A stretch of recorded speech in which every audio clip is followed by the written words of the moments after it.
Okay, this is basically what it looks like. This is how it came. You know, they all come as sort of white labels in these sort of plain sleeves. You can actually buy the labels for them, and I was going to just scribble on this label. I've always been into the sort of record production side of things more so than the music itself, although I have some ideas for music, obviously. And it was always going to be on the equine label, even at college. That's just how I imagined it, in my own head. And I was going to design this label accordingly. Never really got round to it, as you can see. So it's got a big hole as well, because you can sort of choose a normal size hole or what they call an EP size hole.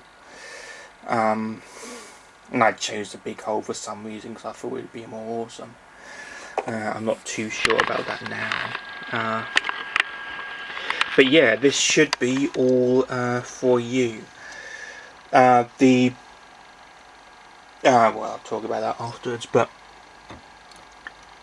yeah.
Okay, that actually wasn't too bad compared to last time I tried to record this.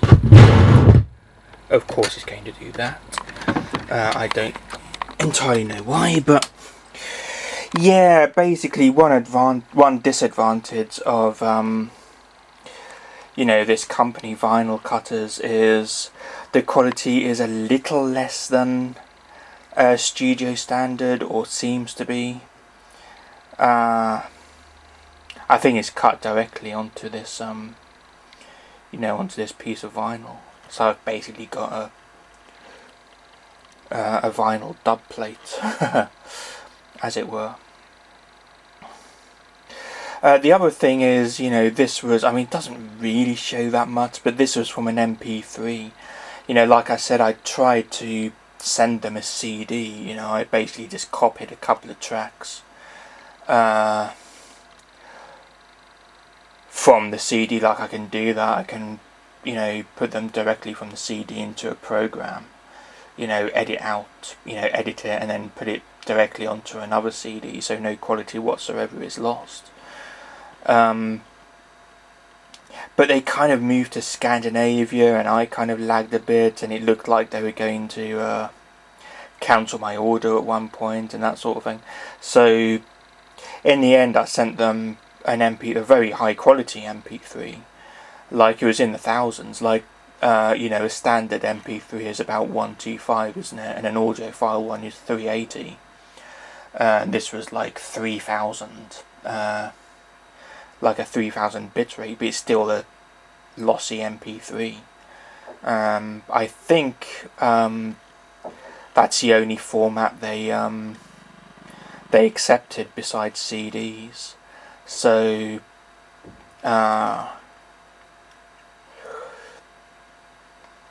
yeah, either that, or I just didn't know what I was doing, which is just a possibility. But you can sort of tell, like, when something's recorded onto DAT and then copied onto CD and then made it into an MP3 and then put onto vinyl. You can sort of tell as well, so... but it does its job. Yeah, apart from the two... last time I recorded this, it was jumping all over the place and just misbehaving itself. All over the shop, but get rid of that if we can. Getting rid of it neat is enough. And this should be always be your friend.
Yesterday was fine, tomorrow will be mine. You will always be my friend, a friend to the bitter end. You will always be my friend, a friend to depend on. You will always be my friend, a friend in need is a friend indeed. You'll always be my friend, a friend to depend on. And anyone, Steve, I'm crying inside.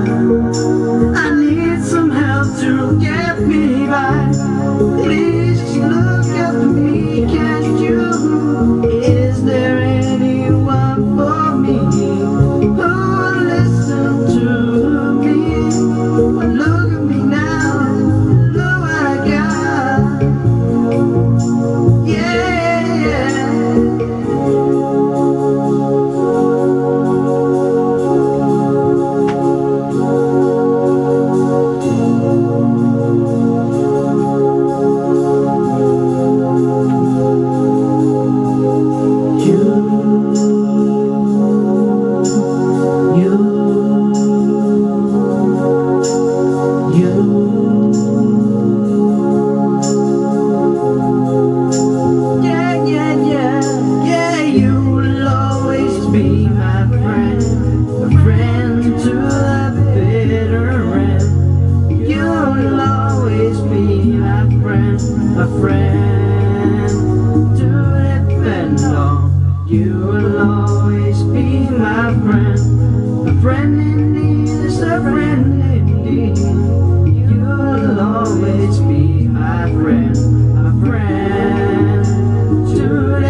Okay, only one jump on this side, which was, and it didn't go to the label.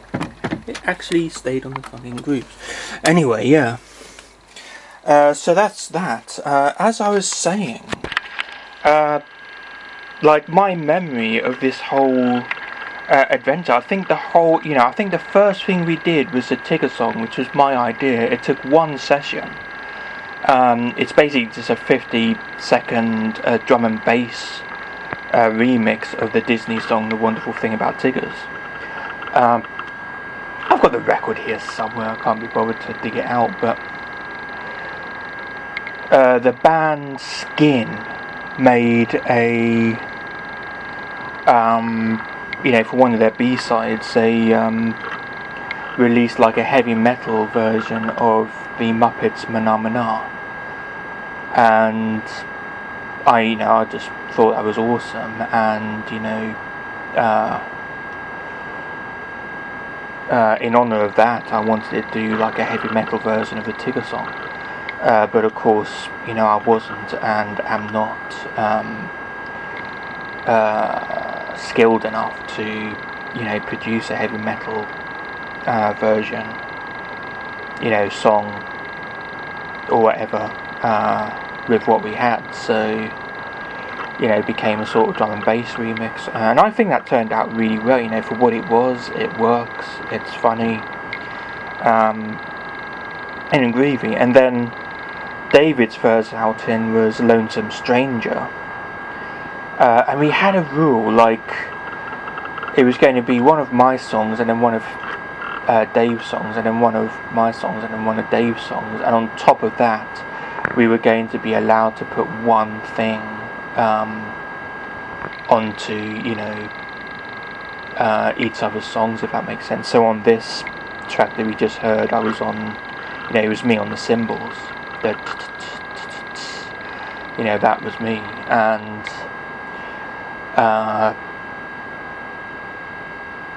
there was a big drum kit, and there was a big sort of soundstage thing with with all kinds of instruments, and there was a drum kit, and that's where that came from. And I think on the other side I was going to do the bridge, but I did have the talking bit, but I did have like a real phobia with having my voice recorded, which was a real problem for me. Obviously I've got over that now, but it took some effort. So my next effort, the producer, the guy who was who sort of owned the studio, so to speak, his idea was that Dave, we would be like a boy band, and Dave would be the sort of romantic, sentimental one. These are both of his songs. and they are awesome. And I was going to be the comedian with my Tigger song and so forth. I wanted to make a sentimental song. The other side to this record was and so was Lonesome Stranger. I think so was another song for this woman that Dave had an enormous crush on, who was taken at the time. And I had a massive crush on somebody else, and she just wasn't interested in me. And I wanted to do a similar sort of song for her, but a number of things went wrong. I mean, first of all, I didn't feel about the woman I had a crush on the same way as Dave felt about his. For me, it was more of an identity, an inner identity crisis sort of thing. And for Dave, it was, a lot sort of more real, a lot more, as it said on the tin. So, I didn't have that sort of, the sort of feelings that he expresses in these, on the other side of this record. I think this side was dedicated to a friend.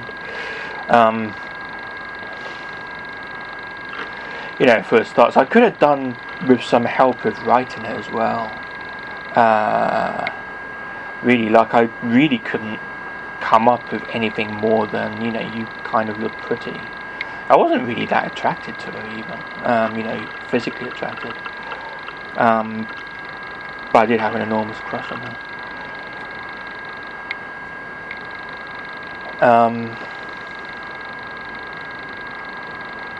And I couldn't really even use her as kind of a muse. She's kind of useless as a muse, if that makes sense. But I came up with something that I've forgotten, but I could have sort of had some help with writing, but that didn't happen, and and that didn't really matter much, because the music, it was supposed to be kind of subtle and slow and beautiful, like All For You, really. And it sort of became this really loud kind of boom, boom, boom, boom, boom, boom. I think that's literally kind of how it sounds. It sounds absolutely awful. It's a complete mess. And then he wanted me to deliver the lyrics exactly like on the Tigger song. So I sounded like a chipmunk again. It was just awful, and in the end I just thought, fuck you, fuck your favourite dog, and fuck this song. I let David do his next thing, which I think was All For You, and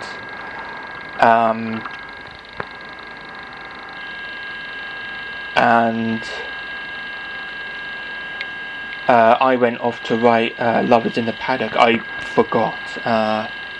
On Lonesome Stranger, the first track, what I contributed was like this guitar thing, which ended up ruining the track in my opinion, because I didn't have any, I don't sort of play the guitar that well, and I didn't have any time to come up with anything. It was just kind of on the spot, I sort of brought my guitar in, and I kind of thought, well, I'm just going to strum the guitar open, at the start of every bar or every couple of bars. And do something in the chorus and hope for the best. And I think the chorus bit kind of helps. It could have done with being a little bit quieter. We could have toned that down a bit, but the strumming of the guitar just completely ruins the track. It's like, and so was the maintenance work. You can actually hear maintenance work going on in the background. Real professional like. But anyway, back to the thing. Lovers in the Paddock. It was supposed to be about a stallion who was in love with a mare who shared a stall next to him. Not shared a stall, but was in a stall next to him. And it was, it kind of might have been an unrequited love sort of thing. And he kind of had to share this stable or wherever it was. Share this riding stable with her. and all that kind of thing. And it was going to be a way of me being able to express my feelings, but to put enough of the sort of humorous sort of aspect into it, that the song hopefully wouldn't change too much from what I intended. I was going to read, I bought every horse magazine that I could get my hooves on, and my intention was to read, as much as I could, and then put as much horse references into the rap as I could. And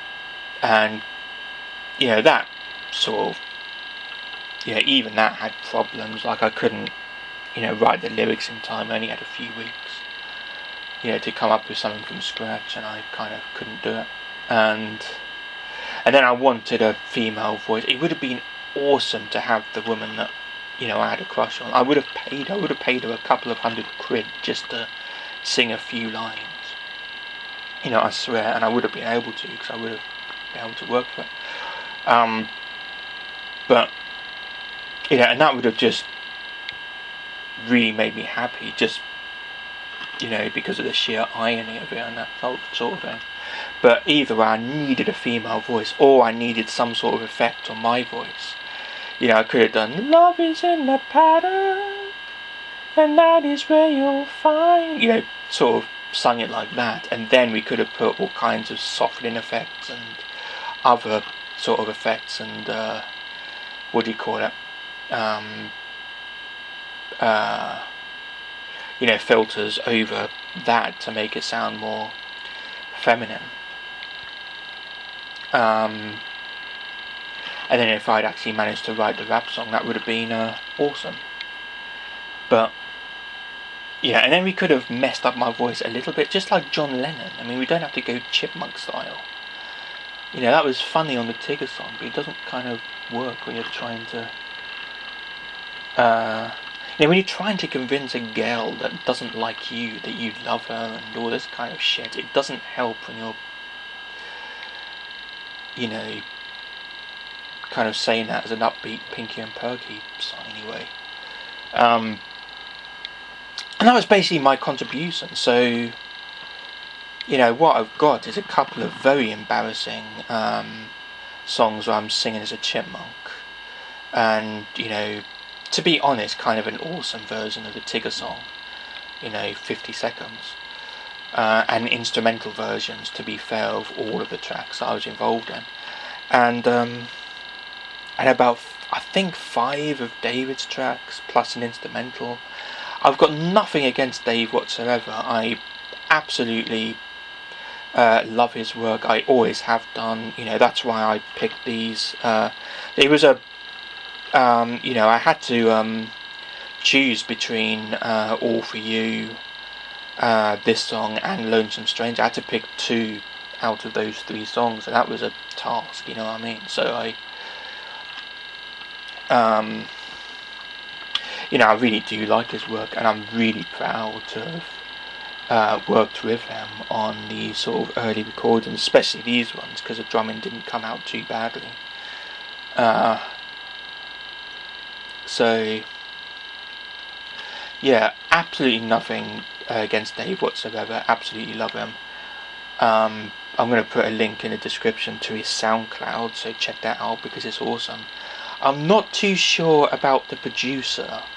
I mean, he did put a lot more time and effort into David's work for some reason. He liked David's voice, and I didn't like my voice.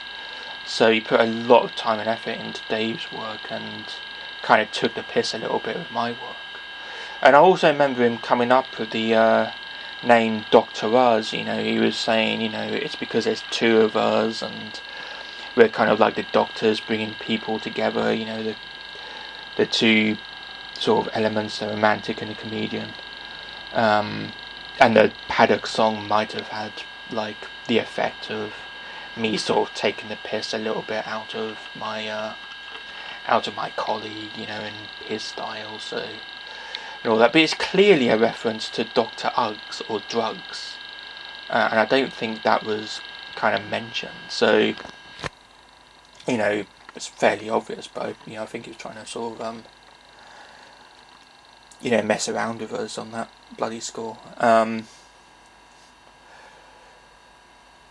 Yeah, so I'm not too sure about him, and I'm really mad with the college. I'm pretty sure this whole thing was, I have a conspiracy theory going on, because it was a really kind of a pseudo-religious cult-like Rudolf Steiner college that I attended. And I think they expected me to sort of be naive enough to continue on after I'd left the college and all of that sort of thing. And they were trying to sort of mess with my confidence. And it didn't work whatsoever. They wouldn't let me sort of work with animals, because that's a major strength of mine. They knew I could have produced a decent or a semi-decent music, so they kind of played this game. There was also an incident with a crossword, like I was into rats and gerbils and that sort of thing, and and breeding them, and they we had this newsletter, and every newsletter we had like a crossword that was kind of arranged by a different student, and they were bending my arm to make one based on rodents, and I was like, no, you can't do that, you can't make a crossword completely themed on rodents. And they kept twisting my arm, so in the end I made one where some of the questions were related to rodents, and it got completely messed up. The formatting got completely messed up somehow, so nobody could complete it, and people kept coming up to me and saying, your crossword is crap, mate, I can't understand. I was like, yeah, because the formatting got messed up, and I think it was all sort of cold and calculated in that way, and it doesn't work. I know I'm awesome with animals. I know what Paddock and some songs I wrote more recently are, I know what they're supposed to sound like and what they could sound like, as opposed to what they sound like when I'm in this kind of studio situation. So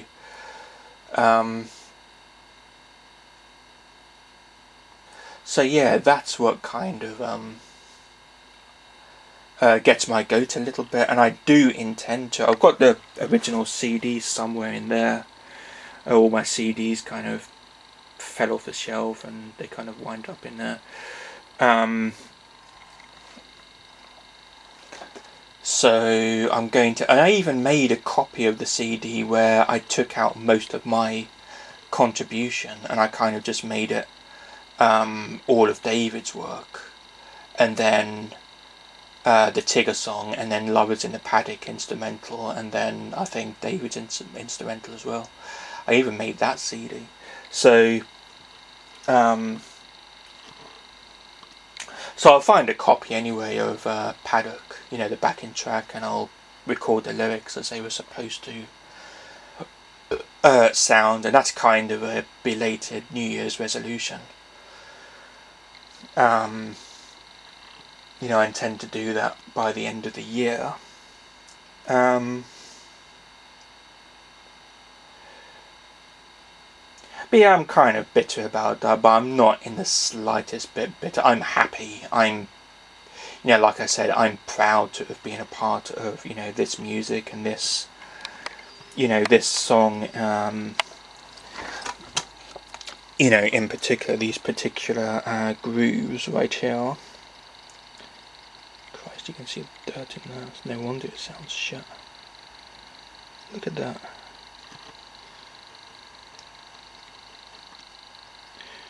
I might give this record a clean and then try to record it again. But I can send you the original CD files if you don't have them. Anyway. But yeah, basically, we can say we did press one record together. And when I say one record, I literally mean one record. And this is it. So, yeah, groovy.